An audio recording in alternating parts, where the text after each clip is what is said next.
Hello again, you superb Goddo people. In this video, we're going to get moving with Mouselook working. Right now we have Mouselook and we have moving. But you'll remember we have that problem, and I'll just show it to you right now. If I press play, if I'm facing the global forward, movement works fine. But the moment I look in another direction, I'm pressing forward right now, and that doesn't work. This is me pressing backwards, right? We can't have the game behave like this. It's just going to get too confusing. So what I need to do is to get where the camera is in relation to the player and make that work. So here's what we're doing. We are going to separate 2D and 3D movement. Why? Because I only want the controls to affect the character in 2 dimensions. So I need to separate those out, calculate them, and then bring them back in. And I also need to apply that 2D movement based on where the camera is. So let's get back into the game, well, the engine, and I'm going to open the player script and give myself lots of room to work.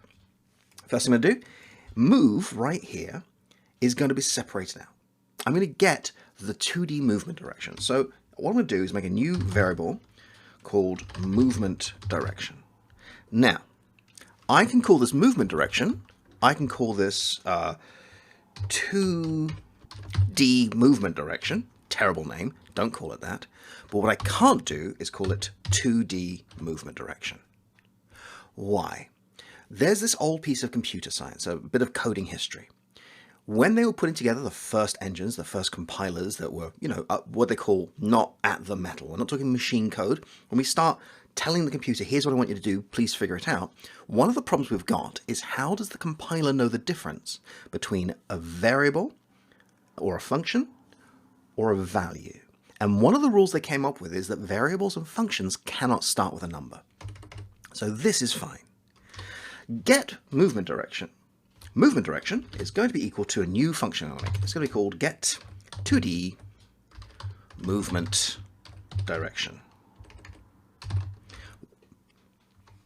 I'm just going to copy that and make a brand new function, which in fact, you know what, can probably live right here and take all of this with it. I'm going to move some of this stuff around. Let's call it function. And again, it has to be called get 2D movement direction because this is not a valid function name. And if you try it down here, you'll get the same problem.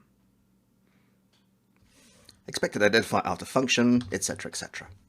So if we're getting this 2D movement direction, we're going to start by getting the X and the Z. It is X and Z because we're using a vector 3 here. So I'm going to get the forward, back, left, right. We've calculated all that. I'm very happy with that. Then what I'm going to do is not affect the motion directly. I'm going to make a brand new motion, a brand new variable rather, called movement direction. And this doesn't need to be a vector 3. This can be a vector 2, and I can get rid of that axis entirely. Now, I probably don't want to call this X and Z because it doesn't make much difference. We're dealing in 2 dimensions. Let's call them X and Y. And that means face forward is going to need the same effect right there. And I should probably change the face forward right here to X, Y, A10 to XY. All right, now just before this move and slide, I'm going to return the movement direction. And I'm going to normalize it. I don't want to be moving faster on the diagonal. That means this move and slide no longer works. So let's move that back up here using Alt and up arrow into this function. So now we're going to get the 2D movement direction.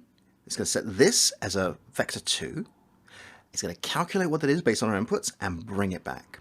Please note, I'm not putting a jump in. We have no vertical movement. If you wanted to, you'd also have to bring in your horizontal movement.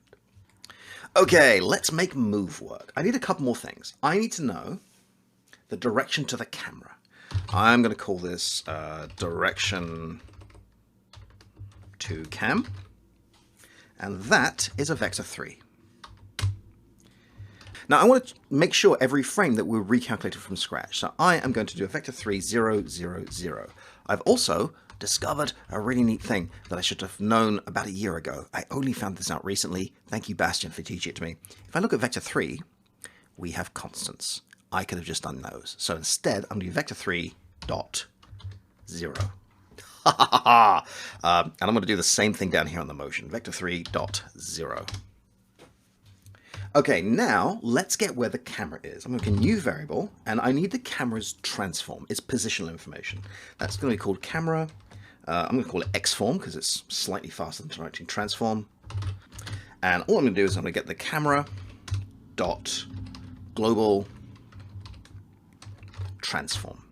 All right, once I have that, I need to start affecting the X and Y axis of my direction to camera. So direction to camera. And now I need to subtract the camera xform, and I need its basis. And it's going to be basis.z.normalize. I only want to be dealing with normalized values here. And I'm going to multiply it by the movement dot x. Okay, now the same thing, direction to camera minus equals camera xform dot basis, and this is going to be the x. Please note we're dealing with x and z here because this is three-dimensional. When we're dealing with two-dimensional to three-dimensional back, we have to keep an eye on this stuff. And that's going to be normalized. Normalized, there we go. Multiplied by movement direction dot, and this is the y in this vector 2. As I'm looking at this, let's rename direction to cam to direction, because this is going to be a little bit easier to work with. Because now I'm just going to take motion is equal to direction. One more thing I'm going to do is change this line here on 50. Instead of motion, this is going to be movement direction. One more thing I need to change.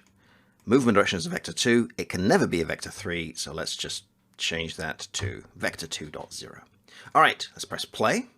Pressing forward, pressing back, pressing left, pressing right. Okay, so left and right have to be reversed. And that's going to be this one here. One more time. Forward, back, left, right. I'm going to turn the camera. I'm going to press forward. Just using the mouse to steer the camera, holding forward, and look at that. We now have two-dimensional movement based on where the camera is. But, you see this? I can now fly. Don't want to fly.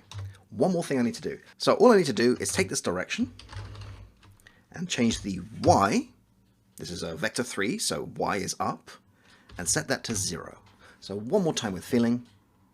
Forward, back, left, right, circle strafe, look up, not flying, look down, go backwards, not flying. Giant desk swirling around my head. And that is how we're going to make a very simple 3D movement based on where the camera is looking. So, excellent work, and I'll see you in the next video.